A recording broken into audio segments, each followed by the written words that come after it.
information, and you will be entered into the chance to win a huge pile of prizes. More details on One that second. when we We go gotta live get here this. in just a few moments. Huge thank you to everyone participating today, whether you're watching with one of our content creator broadcast partners, whether you're watching on one of our developers live streams, or if you're watching with us here on Flight Sim Association. Thank you for taking part in today's session. Don't forget, take a couple minutes right now, enter that contest at flightsimiassociation.com/contest. Stick around. Here we are go. just about ready to go live and have a wonderful conversation with some awesome developers. Awesome. Don't go I'm super anywhere. We'll be excited. right back. There we go. So, if you didn't get it, there is a link in the description below, or I'll put it there, where you can raffle it. It's this flightsimiassociation.com/contest. Let's go for it. I'll put it in the link below.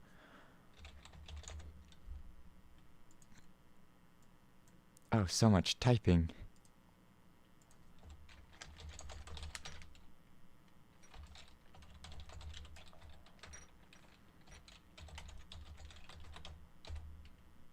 All right. Who's all here now? This is exciting. It's really fun to see you.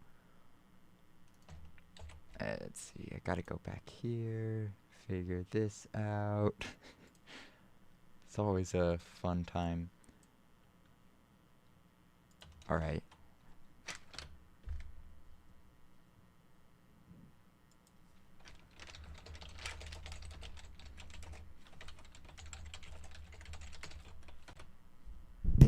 There we go.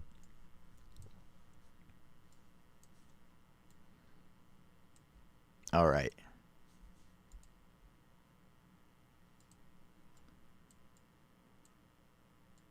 Perfect.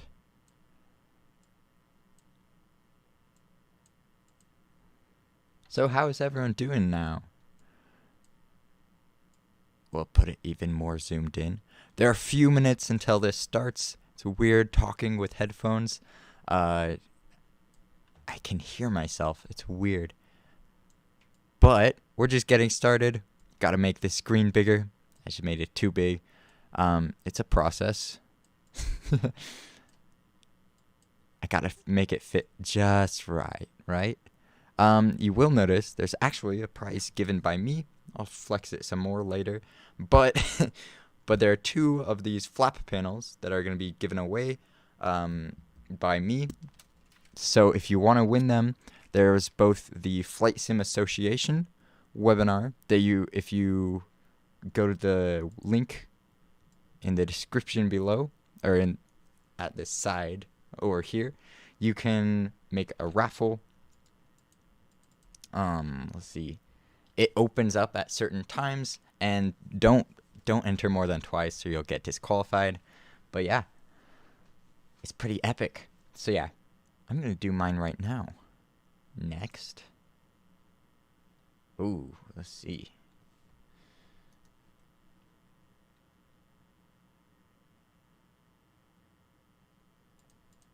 All right, so hurry.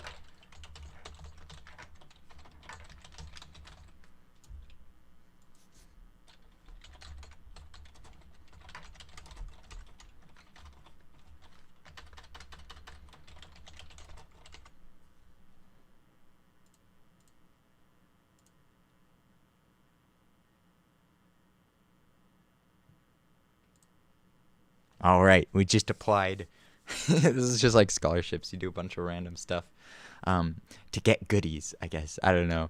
I think, is there any way I can make it even prettier?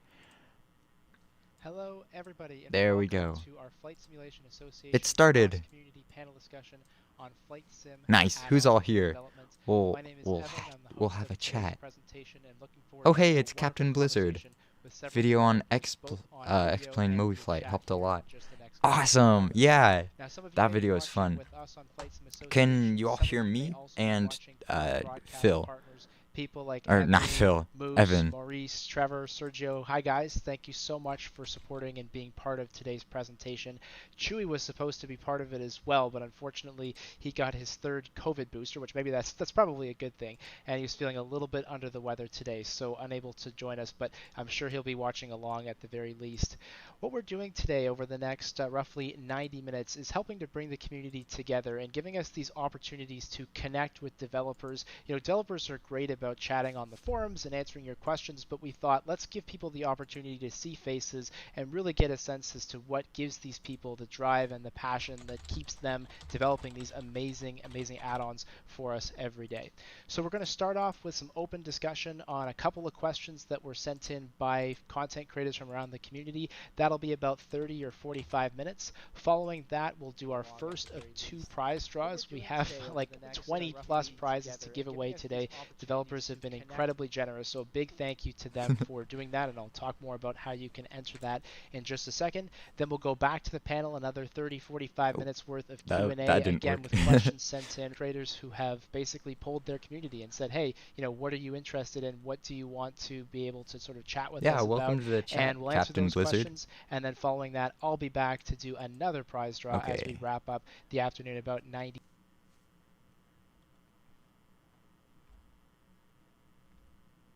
Uh-oh, I forgot my Wi-Fi is a little exciting, so it might be description below and see how that works. I'm gonna try to limit this to just this. Oh, that's embarrassing.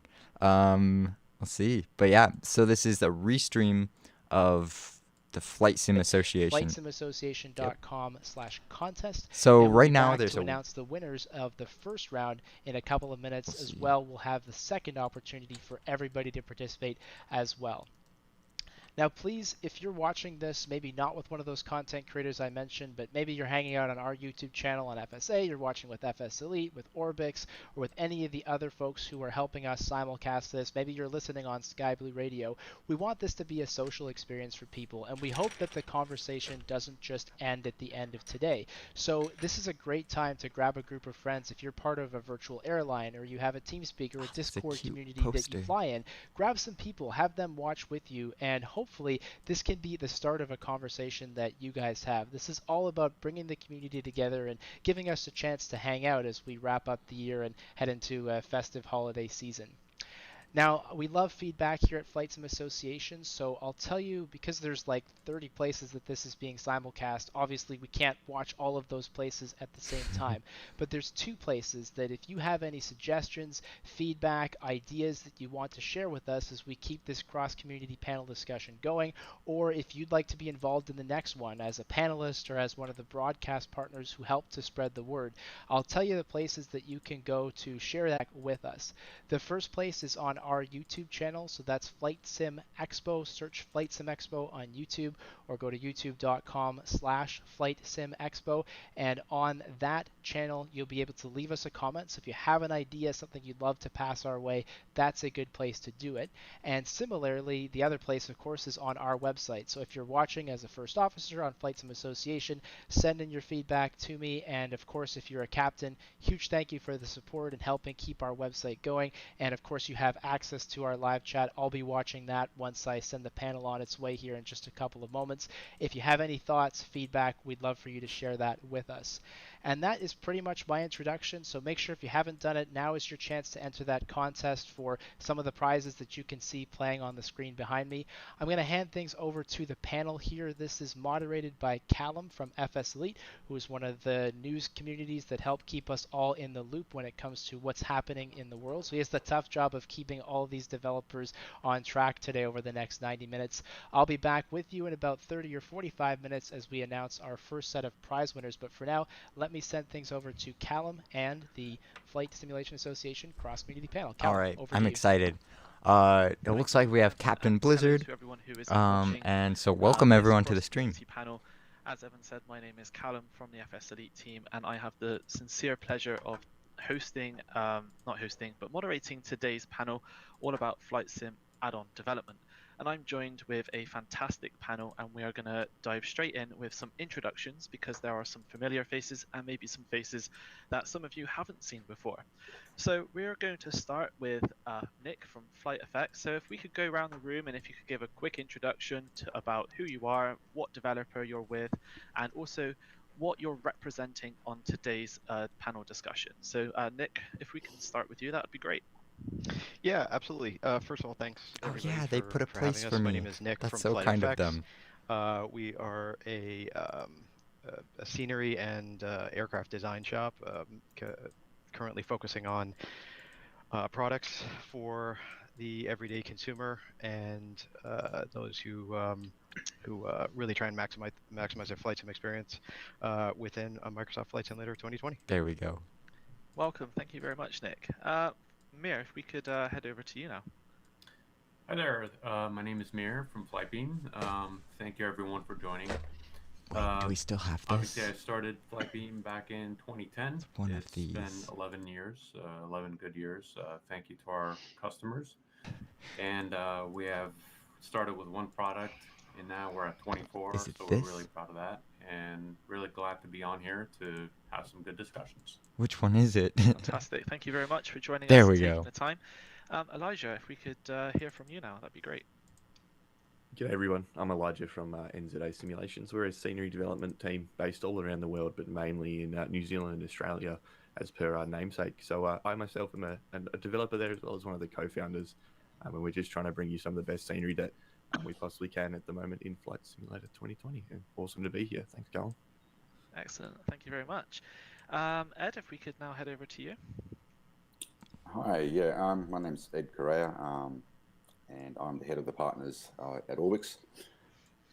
We've been around for quite some time. I think everyone's heard of us, I'd say. And yeah, I'm here to sort of bring to the discussion the side I'm of the covering business someone that I up. look after, which is the Orbx Direct and our partner network that is growing. Oops, that's Excellent. awkward. Really looking forward to seeing what you have to say on today's panel. And now we're going to head over to Ben. We'll just Hi, I'm Ben Supnick. back I'm here. the lead developer for the desktop edition of X-Plane. I've been working for Laminar Research for over 2 decades, taking a very brief break from working on X-Plane 12. And we're on the other side of the table. I used to be a third-party developer a very, very long time ago, but now I'm the one who third-party developers talk to when they want to make add-ons for X-Plane, when they need new things out of the simulator, or they want to know what the sim can do, or they have a compatibility problem. So I can talk a little bit about what it looks like from the other side, from the company that makes the host platform. Excellent. I think we're going to get some very interesting perspectives from yourself there, Ben. And last but by no means least, we have Blu Games as well. Yeah. What's going on, beautiful people? Blu Games. I am a flight simmer at heart. That's what I do. I am a YouTube content creator, live streamer, play a lot of X-Plane, Microsoft Flight Sim, DCS World. I'm a product reviewer as well, so it's definitely honored to be in here with all these developers because I use every single one of their products. So it's be really cool to kind of represent the community and just kind of see what you guys have been working on and kind of get some questions answered. Amazing. Thank you very much for taking the time as well to join us today. So if you're watching at home, you can see we have quite a diverse and quite an experienced panel of developers and community members and simulator experts as well. So this should be a very, very interesting discussion. So as Evan said before I took over the hosting duties, we have some questions from the community, which we're going to spend the next 30 minutes or so all discussing. So I believe Evan has a video from Captain Bob, and he's going to play that now with our first question to the panel. Hi, it's Trevor from the Captain Bob Flight Simulation YouTube channel. Thank you for all the panelists for doing this. So my question is, what are some of the things you do to involve the community? And also, what are some of the things we should stop doing that really annoy you? That's embarrassing. I was wearing the same shirt. Thank you very much, Captain Bob. You're welcome. 3 questions there. I'll just repeat back just in case anyone at home missed them. So the first question was, what does the community do to help?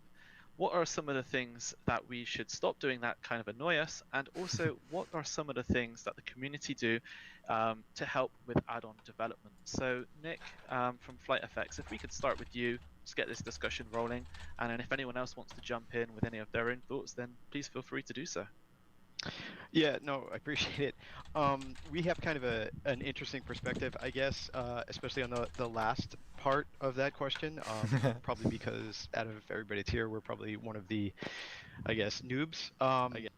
So I would say on what annoys us. Well, at the moment, nothing annoys us. We're not good. quite there yet. I'm sure some other people might have a different take on that. I know there's some stereotypical things. I know it's kind of like the kid in the back seat going, "Are we there yet? Are we there? Are we there yet? Are we there yet?" So we have a fair amount of that on our Discord channel, and our Facebook channels and stuff like that. But I actually don't mind it because it does, to me, it actually shows enthusiasm. I would definitely prefer that over like crickets and nothing being said whatsoever. So that actually doesn't bother me. And out of the group of us that kind of it's all a part of the operations team here at FlightFX. I'm the one that primarily does most of the public outreach. So I think we none of us really mind the kind of "are we there yet" comments. But in terms of some of the other aspects, I got to tell you, it's for years, myself in particular, I kind of existed on the other side, the people viewing this channel right now. Searching my favorite sites, watching for my products that were coming out, and I definitely can appreciate wholeheartedly the enthusiasm. And because there's an identity that I think for a lot of the stuff that we do, we have a tendency to forget that sometimes. Like we'll pick things that have a certain metric for us internally about why we pick certain projects. But sometimes I think we forget on the other side of that, there's some deep-rooted connections to some of the products that we consider making or are making. For on a scenery side of things,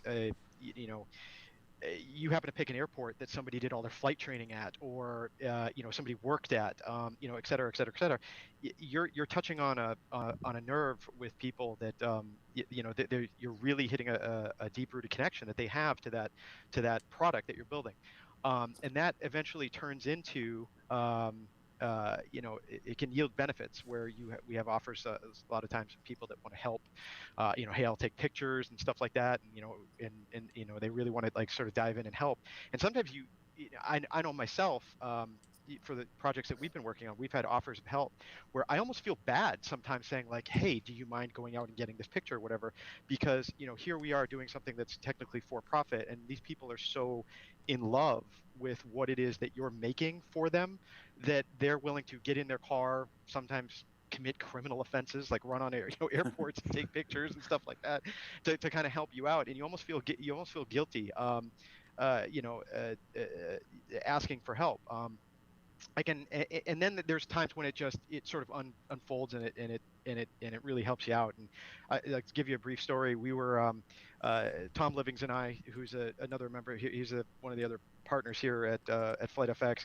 When we were working on Chicago Executive, we were out there doing some guerrilla photography at the airport and stuff like that. And of course, the one thing that you kind of just know if you ever travel is like, yeah, when you're out there like taking pictures with what looks like professional photography gear, like you don't want to like cause a ruckus, even if you're just behind the fence and you're not really doing anything. But we did get asked. Somebody came out of the FBO and said like, hey, what are you doing? And we're like, oh well, the gig's up. I think we're gonna get kicked out. And it was like blah blah blah blah blah blah blah blah, Microsoft Flight Simulator, blah blah blah. But wait, hold on a second. Wait, what are you doing again? And as soon as that was said, the guy's like face changed, and he was like, "How can I help you? I work here. I play it all the time. Like, I explain Microsoft Flight Simulator, all of it. It's great. Like, do you want to go inside and take pictures?" And we're like, "No, it's all right. I appreciate it." And then, he actually ended up becoming one of our beta testers, and then and two other gentlemen at the airport.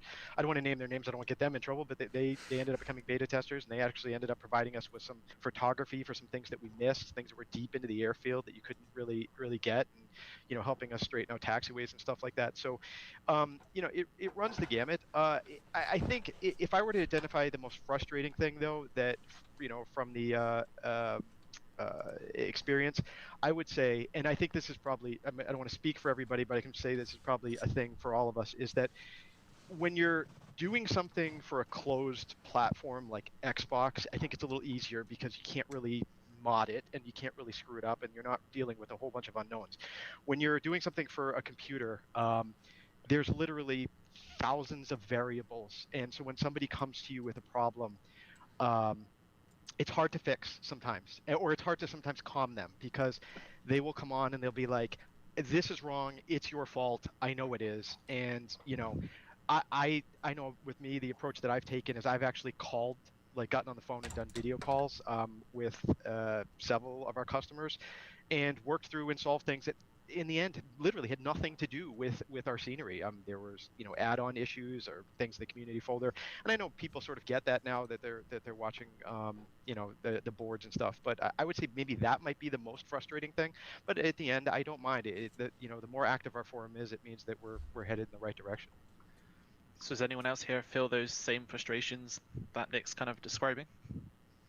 Something funny, I think, I'd say is that like the frustrations for sure, but one thing I really want the people talking about flight sim and then explains reaction. That the small developers like ourselves, the help that we get from the community when you say, "Hey, look, we're doing this airport," or we're thinking of doing this, is awesome to see from the community. We're not a massive team. We can't afford to send people out, to get 1,000 photos of a particular airport. So when people do offer to help, it's awesome. But saying that, some of the most frustrating bits can be when it's a problem that's not exactly ours. But hey, look, we're happy to help, happy to make it work. But it can, when it's something that you've never seen before and they're expecting a fix in an hour, it can be quite frustrating. From the perspective of somebody working on the host flight sim, I would encourage users to have some patience with third-party developers. Sometimes third-party developers run into limitations of the sim itself. And we hear about this because third-party developers say, "Oh, we can't get this thing to work right. Our users really want it." And we try to help the third-party developers, but this takes time. Sometimes the cry of users becomes so strong that developers hack the sim a little bit. X-Plane is pretty open, and sometimes you can bend some rules. I would encourage users to not push for that too hard, because in the short term, you might get a cooler add-on, but in the long term, it takes everybody more time, because what we end up with is compatibility problems. X-Plane's been in continuous update for over 25 years now, and so we're always trying to make sure that when we update the sim, that old add-ons keep working, because it's not fun to get a new feature, but half your airports are broken and your airplanes don't fly. So we're always trying to keep things working. And if you're a third-party dev and you sunk a lot of time into that airport, the last thing you want to hear is, "I can't work on my new project because I have to go fix the old thing." So we try to encourage third-party developers to color in within the lines so that we don't have compatibility problems. And I would encourage the community to support third-party developers in that. It might be frustrating in the short term, but in the long term, we're all going to get fancier stuff faster if we can do that. What's your perspective side then, from kind of these frustrations that these guys are airing? Yeah, I like what Nick was saying about whenever a developer is working on your airport, like your home airport, like you have a different type of connection to that spot, because like you drive by it or you see it or you work there, whatever. And so I'm actually in a very similar situation right now. There is a developer out there who's working on my home airport. Matter of fact, two of them. One of them's already released, and I was very unhappy with it. And I was like, man, if I could have only have helped him in some way to either be like, hey, like this is. Uh-oh, not again. It's doing its best. I'm really sorry. At the end of the day, a better product. And the same with this newer developer who's coming out very soon. I haven't been able to reach out to him. So one of my questions to you guys is like, how would somebody in the community reach out to your companies and be like, hey, like, I see you've announced you're working on this airport somewhere, and this is my home airport. Like, I work there. I can get you high quality photos or whatever you need. Like he said, like I know when it comes to my home airport, like I don't care. Like, I will do it for free. I'm not asking for money. I know a lot of people feel the same in the community. It's their home airport. You want to be able to fly in and out of there all the time, in every plane that ever comes out. It's like your default, you know. So, but how would someone reach out to you and be like, hey, I see you're working on my airport. I actually live here, or get the opportunity, especially with these days and times, to actually get out and go and